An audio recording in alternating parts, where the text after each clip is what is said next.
بسم اللہ الرحمن الرحیم الحمدللہ رب العالمین والصلاة والسلام علی رسولہ الکریم اما بعد۔ آج بتاریخ 28 مارچ سن 2022 گروپ سوال شیخ مقصود حفظہ اللہ سے جوابات سیریز SSMS 492 نشر ہونے جا رہی ہے۔ امید کے بغور سماعت فرمائیں گے۔ گروپ نمبر 5 کے بقیہ سوالات شیخ محترم پہلا سوال ہے، ساتھی پوچھتے ہیں کہ شیخ سننے میں آتا ہے کہ کمائی جائز نہیں ہے اور کبھی کہا جاتا ہے کہ کمائی حرام ہے، ان دونوں میں کیا فرق پایا جاتا ہے؟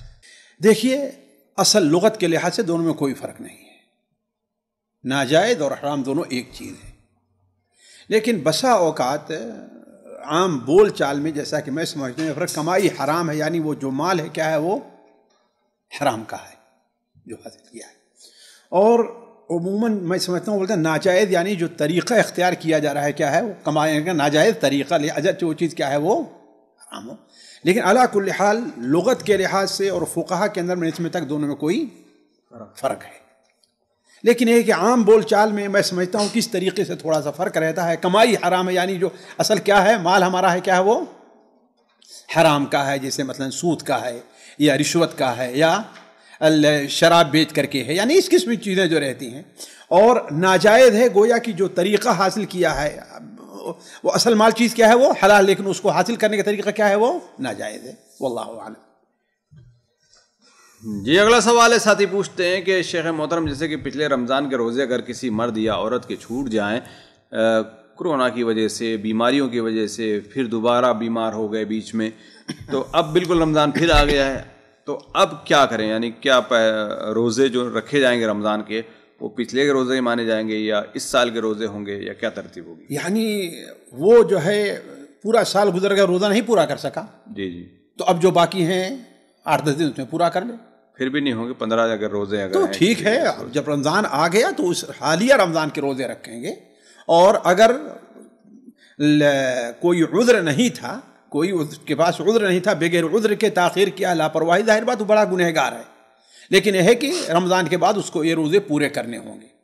لیکن اگر کوئی اس کے پاس عذر رہا ہے، بسا اوقات بیماری ہو، جیسے کہا جا رہا ہے بیماری نے طول کھینچ لیا اور یہ ہے، تو انشاءاللہ اس کے اوپر کوئی گناہ نہیں ہے اور وہ اپنے رمضان کے روزے پورا کرے۔ البتہ اس سلسلے میں بعض حضرت ابو ہریرہ اور دوسرے صحابہ کا قول صحیح سند سے مروی ہے کہ اگر ایک رمضان کے روزے چھوٹے یہاں تک کہ دوسرا رمضان آ گیا پھر بھی پورا نہیں کیا، تو آئندہ جہاں وہ روزہ بھی رکھے گا وہیں ہر دن کے لحاظ سے ایک مسکین کو کھانا بھی کھلائے گا، لیکن کسی حدیث کے اندر یہ وارد نہیں ہے۔ تو اگر احتیاطاً یہ حضرت ابو ہریرہ، عبداللہ بن عباس ان کے قول پر عمل کرتے ہوئے دونوں کر دیتا ہے تو بہتر ہے، لیکن واجب اس کے اوپر کیا ہے، صرف قضا ہے۔ اگلا سوال ہے، ساتھی پوچھتے ہیں کہ شیخ محترم لوگ کہتے ہیں کہ تراویح اور تہجد رمضان میں یہ بہت مسئلہ آتا ہے، تو دونوں میں کیا فرق پایا جاتا ہے؟ دیکھیے، نبی کریم صلی اللہ علیہ وسلم کے عمل سے اور صحابہ کے عمل سے اور شرعی نصوص سے دونوں میں کوئی فرق نہیں ہے، اور اس کا اقرار بہت سے علماء احناف، مثال کے طور پر علامہ احمد شاہ کشمیری رحمہ اللہ نے بھی یہی کیا ہے کہ دونوں کیا ہیں، ایک ہیں۔ اسی لیے مائی عائشہ رضی اللہ تعالی عنہا سے ذرا غور کریں، صحیح بخاری میں حضرت ابو سلمہ نے سوال کیا تھا کیف کانت صلاۃ رسول اللہ صلی اللہ علیہ وسلم فی رمضان، رمضان کی راتوں میں، رمضان میں اللہ کی نماز کیسی ہوتی تھی؟ گویا کہ انہوں نے مطلق نماز سے متعلق پوچھا تھا، کوئی نہیں تراویح کی تہجد۔ کچھ لوگ کہتے ہیں تراویح سے متعلق سوال کیا تھا، یہ سوال بالکل غلط ہے، یہ توجیہ۔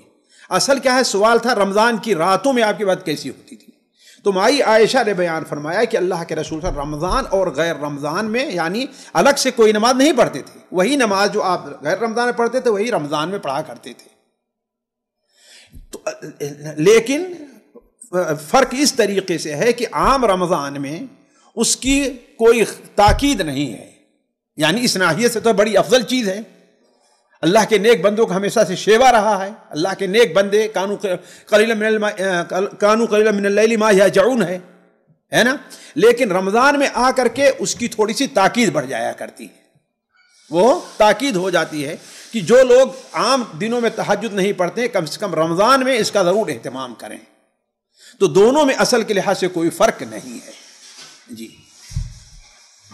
جی اگلا سوال ہے، ساتھی پوچھتے ہیں کہ شیخ محترم یعنی بہت ساری جگہوں پر رمضان المبارک میں تراویح کا اہتمام خواتین کی طرف سے ہوتا ہے، تو وہاں پر صحیح طریقہ کیا ہے کہ اگر کوئی خاتون اگر امامت کرے تو وہ کہاں ٹھہرے، سامنے ٹھہرے یا بالکل درمیان صف ٹھہرے؟ کیا سنت سے کیا ثابت ہے یہ چیز؟ پہلے ایک چیز میں پہلے سوال متعلق واضح کر دوں کہ کچھ لوگ کہتے ہیں کہ اللہ کے رسول صلی اللہ علیہ وسلم نے شروع میں پڑھائی، اور تہجد تو وہ ہوتی ہے جو رات کو سو کر کے پڑھی جاتی ہے. تو اصل میں یہ سوال اور یہ سمجھیے کہ قول بھی سراسر غلط ہے. تہجد کی جو نماز کا وقت ہے وہ عشاء کے بعد سے لے کر کے طلوع فجر تک ہے، اور اصل وقت اچھا وقت کیا ہے وہ ثلث اللیل کے 2 ثلث گزر جائیں تو اس کے بعد سے. اور اللہ کے رسول صلی اللہ علیہ وسلم نے جو تہجد پڑھائی تھی پہلی رات کو آدھی رات تک، اس کے بعد تیسری تو آپ نے پڑھائی تھی یہاں تک کہ صحابی کہتے ہیں کہ ہمیں خطرہ ہوا کہ ہمیں یعنی فلاح یعنی سحری ہماری فوت نہ ہو جائے. تو آخر اللہ نے اتنی دیر تک پڑھائی تو تہجد کب پڑھی آپ نے؟ یہ سوال ہے نا کہ جب صرف اتنا ہی وقت تھا کہ صحابہ کرام کو خطرہ ہوا کہ اب صرف اتنا ہی وقت ہے کہ ہم لوگ مشکل سے سحری کھا سکتے ہیں. یہ سنن ابو داؤد کی روایت ہے صحیح سند سے. تو آخر آپ نے تہجد کب پڑھی ہے؟ تو یہ فرق کرنا اس ناحیے سے دونوں غلط ہے. اب دوسرا سوال آپ نے جو بھی کیا ہے اس سے متعلق دیکھیے، رمضان میں عورتوں کے لیے بھی یہ خصوصیت ہے عام دنوں سے ہٹ کر کے کہ وہ تراویح کی نماز جماعت سے پڑھا کریں. اللہ کے رسول صلی اللہ علیہ وسلم زمانے میں بھی بعض عورتوں نے ایسا کیا، جیسے تو ابن کعب کی روایت ہے، اور حضرت عمر رضی اللہ تعالی عنہ نے، حضرت علی رضی اللہ تعالی عنہ نے، ان دونوں خلفائے راشدین میں سے ہیں، انہوں نے عورتوں کی نماز کا الگ اہتمام کیا، ان کے لیے الگ امام متعین کیا، یعنی وہ بھی جماعت سے نماز پڑھیں. اور شاید یہ اس وجہ سے ہو کہ مسجد نبوی میں اتنی بڑی گنجائش نہیں تھی کہ مرد عورت دونوں جمع ہو سکیں، لہذا ان کا الگ سے اہتمام کیا. تو یہ اچھی چیز ہے کہ عورتیں رمضان کے مہینے میں جماعت سے تراویح پڑھیں. اب ان کے لیے دونوں طریقہ جائز ہے کہ کسی مرد کو متعین کر لیں، وہ ان کو پڑھایا کریں، ہے کہ نہیں؟ اور ظاہر بات ہے جب کھڑا ہوگا تو وہ الگ کھڑا ہوگا اور عورتیں الگ کھڑی.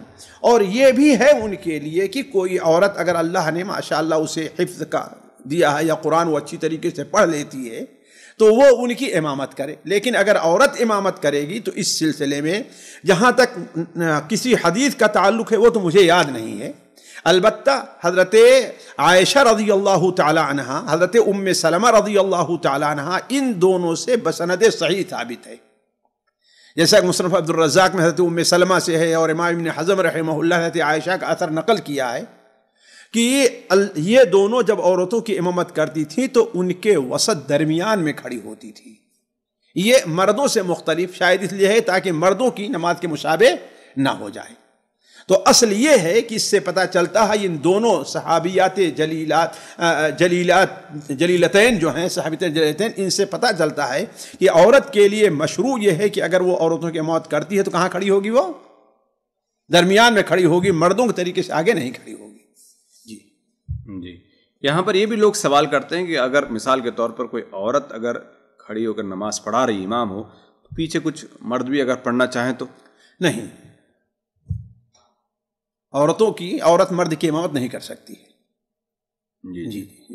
بچوں کا کیا حکم بنے؟ لڑکے اگر ہیں تو؟ لڑکے اگر غیر بالغ ہیں تو کوئی حرج نہیں، پڑھیں، ان کا کوئی اعتبار نہیں ہے. جی. تو یہاں پر ایک تو بات ہے کہ وسط درمیان میں کھڑی ہوگی عورت، جی، لیکن کیا تھوڑا سا آگے بھی ہوگی یا نہیں؟ بالکل نہیں، بالکل برابر رہے گی. بحذا یہ کا لفظ آتا ہے اس لیے کہ اگر امام ایک امام ہے اور ایک مقتدی ہے تو اس سلسلے میں کیا ہے، اس کے بالکل برابر، بحذا یہی کا لفظ ہے، یعنی اس کے برابر کھڑا ہو.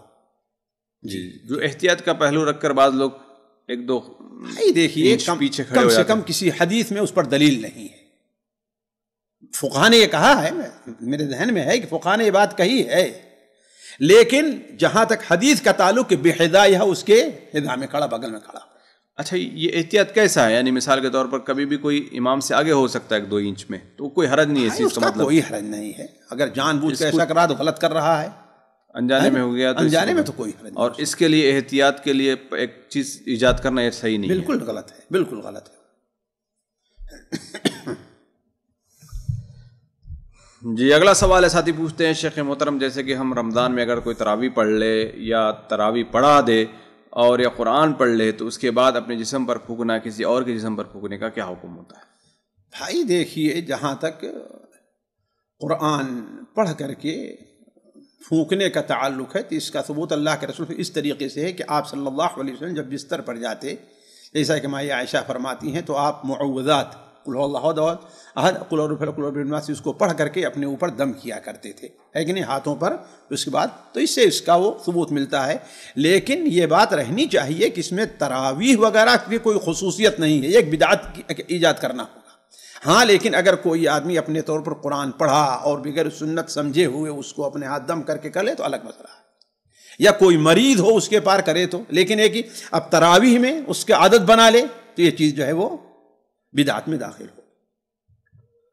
یہ اگلا سوال ہے، ساتھی نے ایک پوسٹ بھیجی جس میں ایک دعا ہے، اللہم انی اسألک من خیر ما سألک منہ من نبیک محمد صلی اللہ علیہ وسلم اعوذ بک من شر ما. یہ دعا اس کی سند کیسی ہے؟ دیکھیے، حضرت ابو عمر رضی اللہ تعالی عنہ سے سنن ترمذی میں ہے کہ اللہ کے رسول صلی اللہ علیہ وسلم نے بڑی لمبی دعا پڑھی اور میں اس میں سے کچھ بھی یاد نہیں رکھ سکا. یہ چیز اصل میں محل نظر ہے، نہیں یاد رکھ سکا. صحابہ کرام سے ایسا کم ہے کہ آپ دعا سکھائیں اس طریقے سے اور کچھ بھی یاد نہ رکھ سکیں. تو ہم نے کہا کہ اللہ کے رسول صلی اللہ علیہ وسلم میں تو کچھ بھی نہیں سمجھ سکا آپ کیا ہے. تو آپ صلی اللہ علیہ وسلم نے یہ دعا سکھائی جو یہاں پر مذکور ہے سوال میں، لیکن اس حدیث کی سند ضعیف ہے.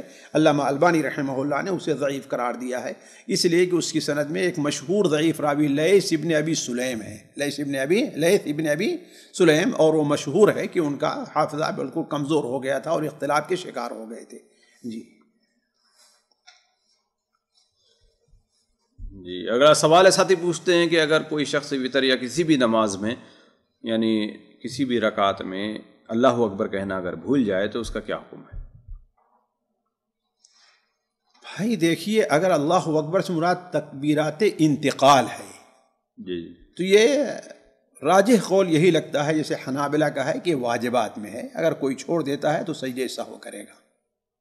لیکن اگر یہاں تکبیر سے مراد جیسا کہ میں سمجھ رہا ہوں وہ طریقہ ہے جو احناف کے ہاں رائج ہے وتر پڑھنے کا، کہ تیسری رکعت میں جب قرات سے فارغ ہوتے ہیں تو اللہ اکبر کہہ کر کے نیت باندھتے ہیں اور پھر دعائے قنوت پڑھتے ہیں. یہ کم سے کم مجھے نبی کریم صلی اللہ علیہ وسلم کسی حدیث کے اندر یہ نہیں ملا ہے. البتہ جہاں تک مجھے یاد ہے کہ حافظ زبیر الزئی رحمہ اللہ وغیرہ نے بھی اپنی کتاب میں یہ نقل کیا ہے کہ حضرت عمر رضی اللہ تعالیٰ عنہ سے ایسا کرنا بسند صحیح ثابت ہے اور حضرت علی رضی اللہ تعالیٰ عنہ سے بھی وارد ہے. لہذا اگر کوئی ان خلفائے راشدین میں سے جو دو ہیں ان کے بات پر عمل کرتے ہوئے اگر کرتا ہے تو میں نہیں کہتا کہ یہ چیز بدعت ہوگی، لیکن کم سے کم آپ صلی اللہ علیہ وسلم سے ایسا وارد نہیں ہے.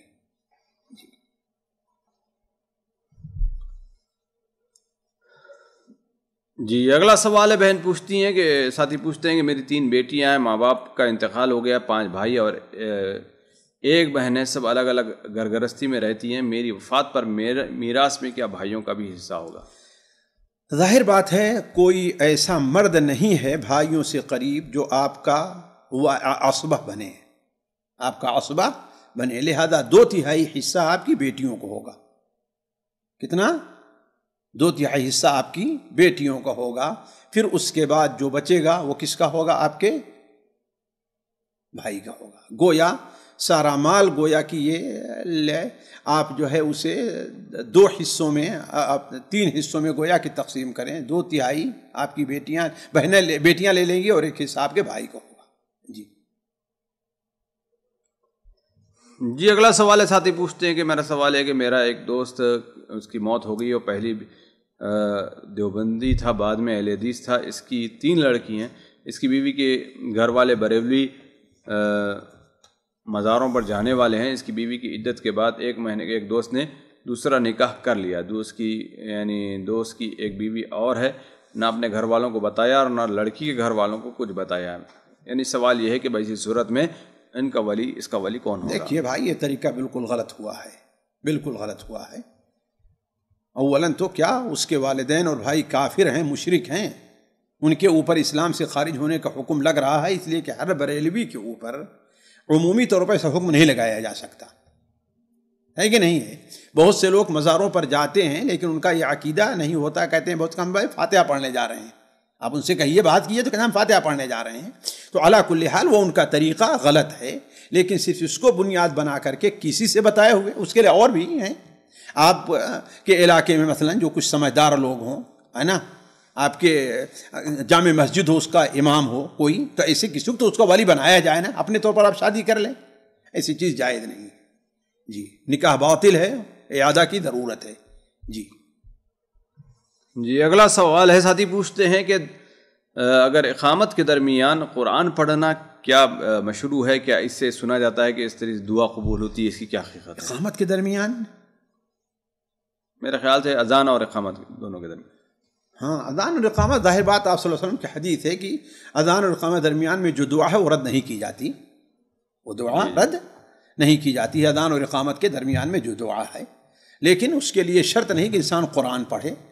قرآن کا پڑھنا یہ اللہ تبارک و تعالیٰ کے قرب کی دلیل ہے. میں سمجھتا ہوں کہ پڑھے اور اس کے بعد دعا کرے، یہ اچھی چیز ہے، یہ اچھی چیز ہے کہ نہیں ہے؟ لیکن یہ ہے کہ یہ سمجھے کہ ہاں قرآن پڑھیں گے تبھی ہماری یہ دعا قبول ہوگی، یہ اس کے لیے شرط نہیں ہے.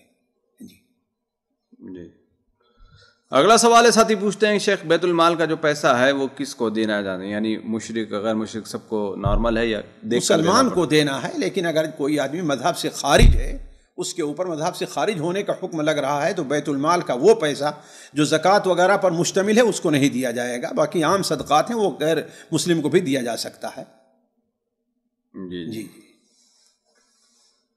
اگلا سوال ہے، بڑا سوال کہ قیامت کی 10 بڑی نشانیاں یا دجال کی نشانیاں، ان کے لیے کیا کہیں گے شیخ؟ انہوں نے بھائی دیکھیے، قیامت کی 10 بڑی نشانیاں وہ ہیں جیسے عوف رضی اللہ تعالیٰ سے مروی ہیں کہ آپ صلی اللہ علیہ وسلم نے کہ خیمے کے پاس بیٹھ کر کے ہم لوگ قیامت کا تذکرہ کر رہے تھے، تو آپ صلی اللہ علیہ وسلم نے ارشاد فرمایا سر نکال کر کے، دیکھو قیامت اس وقت تک قائم ہے جب 10 نشانی نہ دیکھ لو، ہے نا.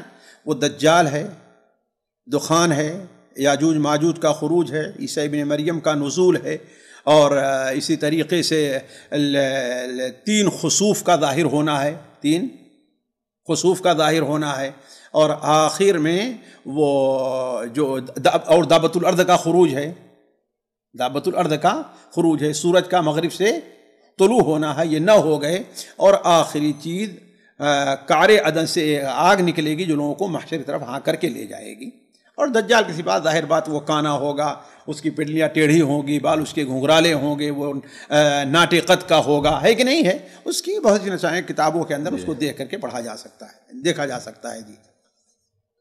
جی اگلا سوال ہے، ساتھی پوچھتے ہیں کیا عورت نکاح پڑھا سکتی ہے یا نہیں؟ نہیں، عورت نکاح نہیں پڑھا سکتی. جی اور ولی بھی نہیں بن سکتی؟ نہیں، ولی نہیں بن سکتی. لا تنکح المرأۃ ولا تنکح. جی اگلا سوال کو سوالات خواتین گروپ سے شامل کیے جاتے ہیں. پہلا سوال ہے، بہن پوچھتی ہیں کہ شیخ محترم رمضان میں اسپیشلی قضائے عمری کی جاتی ہے، تو قضائے عمری کرنا کیسا ہے؟ بھائی دیکھیے، اولاً تو یہاں پر 2 چیز ہے، ایک تو قضائے عمری ہے، دوسرے رمضان میں قضائے عمری ہے. جہاں تک رمضان میں قضائے عمری کا تعلق ہے، یہ تو بدعت ہے، کوئی بھی عالم اسے جائز نہیں کہتا. یہ آخری جب جسے الوداع کہتے ہیں، جمعۃ الوداع، اس دن جو ہے ایک امام کھڑے ہو کر کے لوگوں کو 5 وقت کی نمازیں پڑھاتا ہے، اور یہ ساری چیزیں کیا ہیں؟ بدعت ہے. البتہ قضائے عمری کا جہاں تک تعلق ہے، یہ علماء کے نزدیک مختلف ہی ہے. اگرچہ جمہور کبیر علماء اسی طرف گئے ہیں کہ قضائے عمری کی جائے گی، لیکن سچ پوچھیے تو اس کے اوپر کوئی شرعی دلیل نہیں ہے. اسی لیے بہت سے علماء جیسے امام ابن تیمیہ ہیں، ابن حزم ہیں، اور متأخرین میں بہت سے علماء، علامہ البانی، یہ لوگ کہتے ہیں کہ اس کے لیے صرف توبہ اور استغفار ہے، نہ کہ اس کے لیے، اس لیے کہ بہت سے لوگوں کو پریشانی میں ڈال دینا ہے کہ ان کو مطابق 15 سال ہو گئے نمازیں چھوٹ رہی، کہاں سے قضا کریں وہ. جی اگلا سوال ہے، بہن پوچھتی ہیں کہ شیخ محترم کیا عورت کا گھر میں عورتوں اور محرم رشتہ داروں کے سامنے چست لباس پہننے سے بھی وہی وعید لاگو ہوگی جو حدیث میں بیان ہوئی ہے کہ ایسی عورتیں جنت کی خوشبو نہیں سونگھ پائیں گی؟ یہ بہت ہی منکر کام ہے. اگر اس کے غیر محارم ایسے ہیں تو جن کے سامنے چست لباس پہنتی ہے، جس سے جسم کی ساخت یعنی سینے کا ابھار چڑھاؤ یا اتنا باریک پہنتی ہے، تو یہ اسی حکم میں داخل ہوگا. البتہ یہ ہے کہ ظاہر بات ہے ایک ہی گناہ ہوتا ہے، لیکن کہیں زیادہ کبھی ہوتا ہے اور کہیں کم کبھی ہوتا ہے. باہر زیادہ کبھی ہوگا اور یہاں پر کم کبھی ہوگا. اس لیے لوگوں کو، خاص طور پر عورتوں کو، علامہ البانی رحمہ اللہ نے وہ جو شرائط پردے کے رکھی ہیں اور دلائل کے ساتھ جو ذکر کیا اس کو پڑھ لینا چاہیے. جی اگلا سوال ہے، بہن پوچھتی ہیں اگر قریبی رشتہ دار خالہ کے علاوہ ان کے بچے اور ان کے والد شیعہ ہو جائیں اور صحابہ اور حضرت عائشہ کو برا بھلا کہیں تو شرک کریں تو کیا ان سے تعلق جوڑا جا سکتا ہے؟ ان کے ساتھ بغض اور نفرت رکھی جائے گی، اور اس لیے قطع تعلق کیا جائے گا کہ اس کی وجہ سے، اس لیے کہ پہلے نہیں تھے بعد میں ہوئے ہیں، ان کی وجہ سے آپ کے بچے اور دوسرے لوگوں کو بھی متاثر ہونے کا خطرہ ہے کہ نہیں؟ البتہ دنیاوی معاملات کا جہاں تک تعلق ہے ٹھیک ہے، ان کے ساتھ سلام کلام کا کوئی معاملہ نہیں ہو سکتا ہے، لیکن اسی شرط پر کہ اس کی وجہ سے خطرہ نہ ہو۔ جی اگلا سوال ہے، بہن پوچھتی ہیں شیخ محترم نماز پڑھنے کے لیے نماز کا کوئی خاص لباس ہونا چاہیے یا نہیں؟ اسی طریقے سے جیسے کہ سعودی عرب میں کہا جاتا ہے کہ پورے پیر میں ساکس اور ہاتھ میں دستانے وغیرہ پہن کر، اور پورا ایک الگ سے ڈریس ہوتا ہے وہاں پر، یہاں پر وہ پہنتے ہیں، لیکن جبکہ ہم پاکستان انڈیا وغیرہ میں جو ہے نا کہ بالکل ایک شلوار اور قمیص، یعنی پیر تو ڈھکے ہوئے ہوتے ہیں لیکن ہاتھ وغیرہ ہتھیلی نہیں ڈھکی ہوتی ہے، بڑی اونی لے کر عورتیں نماز پڑھتی ہیں، تو کون سا طریقہ کار صحیح ہے عورتوں کے لیے نماز پڑھنے میں؟ دیکھیے، عورت کو ایسا لباس چاہیے کہ اس کا سر سے لے کر کے اس کے پیر تک ڈھکا ہوا ہو، لیکن چہرے کا ڈھکا ہونا اور دونوں ہاتھ کا ڈھکنا یا پاؤں کے نیچے حصے کا ڈھکنا یہ کوئی ضروری نہیں ہے۔ بہت سے حنابلہ جن میں امام ابن تیمیہ رحمہ اللہ ہے، انہوں نے بھی اس کی مخالفت کی ہے کہ نماز میں عورت کا سطر جو ہے اس کا چہرہ اور اس کا ہاتھ اور اس کے پیر کا نچلے کا حصہ نہیں ہے۔ جی اگلا سوال ہے، بہن پوچھتے ہیں شیخ محترم سجدہ سہو کا صحیح طریقہ بتائیں، اور اسی طریقے سے سجدہ تلاوت کے لیے کیا عورت کا سر ڈھکنا وضو سے ہونا، اور جو سن رہے ہیں ان کا بھی وضو سے ہونا ضروری ہے یا نہیں؟ بھائی دیکھیے، جہاں تک سجدہ سہو کا تعلق ہے، سجدہ سہو ہے جو کسی واجب کے چھوٹنے واجب کے چھوٹنے یا کسی رکن کو چھوٹے اور پھر اس کو پورا کرے، ہے کہ نہیں؟ یعنی جو وجوہات علماء نے ذکر کی ہیں اس کی وجہ جو سجدہ سہو کیا جاتا ہے، اس سلسلے میں سب سے بہتر قول مجھے یہ لگا ہے کہ انسان کو اختیار ہے، چاہے وہ سجدے سے تشہد کے بعد وہ سلام سے پہلے سجدہ سہو کرے یا سلام کے بعد، طریقہ جائز ہے، جیسا کہ شوافع کا اور عموماً اہل حدیث کا مسلک ہے۔ البتہ جہاں تک سجدہ تلاوت کا تعلق ہے، دیکھیے جمہور علماء تو اسی طرف گئے ہیں کہ اس کے لیے وہی شرط ہے جو نماز کے لیے ہے، لیکن اگر حقیقت میں دیکھا جائے تو اس کے اوپر کوئی شرعی دلیل نہیں ہے۔ حضرت عبداللہ ابن عمر کی روایت جو سنن ابو داؤد وغیرہ میں ہے کہ اللہ کے رسول کے ساتھ ہم ہوتے، آپ سجدے کی آیات تلاوت کرتے، آپ سجدہ کرتے، ہم بھی آپ کے ساتھ سجدہ کرتے۔ ظاہر بات ہے، اب اس سے کیا ظاہر ہے؟ اس کے لیے آپ نے کسی سے نہیں کہتے کہ ہاں بھائی تم لوگ وضو کرو، تو اصل یہ ہے کہ سجدے تلاوت کے لیے کے اندر وہ شرطیں نہیں جو عام نماز کے لیے شرط ہیں، لہذا سجدہ تلاوت بغیر وضو کے بھی ہو سکتا ہے، اور جب بغیر وضو کے ہو سکتا ہے نماز کے لیے اس کی شرطیں نہیں ہیں، تو عورت ننگے سر بھی نماز اور سجدہ تلاوت کر سکتی ہے انشاءاللہ۔ قبلہ رخ ہونے کا کیا ہو؟ قبلہ رخ ہونے کی بھی کوئی دلیل نہیں ہے، لیکن بہتر ہے کہ قبلہ رخ ہو جائے۔ جی رفع الیدین وغیرہ رفع الیدین تو کوئی مشروع نہیں ہے، البتہ تکبیر جو ہے مشروع ہے کہ آپ نے تکبیر کہی اور سجدہ کیا۔ جی اللہ اکبر، اٹھتے ہوئے تکبیر کا ذکر نہیں ہے، یعنی کم از کم جاتے ہوئے تکبیر کرنا۔ جی اگلا سوال ہے، ساتھی بہن پوچھتی ہیں کہ اگر کسی گھر کے اندر مرد 5 وقت کی نماز کی پابندی نہ کرتے ہوں، کیا عورت اپنے قضا روزوں کی فدیہ ان مردوں کی کمائی سے ادا کر سکتی ہے جبکہ ان کے پاس کوئی اور ذریعہ معاش نہیں ہے؟ کوئی حرجہ نہیں، اس لیے کہ ان کی کمائی تو حرام کی نہیں ہے نا، اور اگر کمائی ان کی حرام کی بھی ہو تو اس کی کفالت جو ہے کون کرے گا؟ وہی لوگ کر رہے ہیں نا۔ جی اگلا سوال ہے، بہن پوچھتی ہیں کہ شیخ محترم اگر کوئی بھول کر سجدے میں رکوع کی اگر دعا پڑھ لے تو کیا حکم ہوگا؟ حنابلہ کے ہاں یہ ہے کہ وہ سجدہ سہو کرے گا، اس لیے کہ وَأَمَّا الرُّكُوعُ فَعَظِّمُوا فِيهِ الرَّبَّ، اس میں تعظیم، یعنی جب آیت نازل ہوئی تو آپ نے کہا کہ اجعلوها فی رکوعکم، تو گویا اس طریقے سبحان ربی العظیم متعین ہے اس کے اندر۔ جی اگلا سوال ہے، بہن نے ایک پوسٹ بھیجی، حدیث بھیجی ہے جس میں حضرت عبداللہ ابن عمر رضی اللہ عنہما سے روایت ہے کہ رسول اللہ صلی اللہ علیہ وسلم نے فرمایا جس نے حج کیا اور اس کے بعد میری قبر کی زیارت میری وفات کے بعد کی تو وہ زیارت کی سعادت حاصل کرنے میں انہی لوگوں کی طرح ہے جنہوں نے میری حیات میں میری زیارت کی.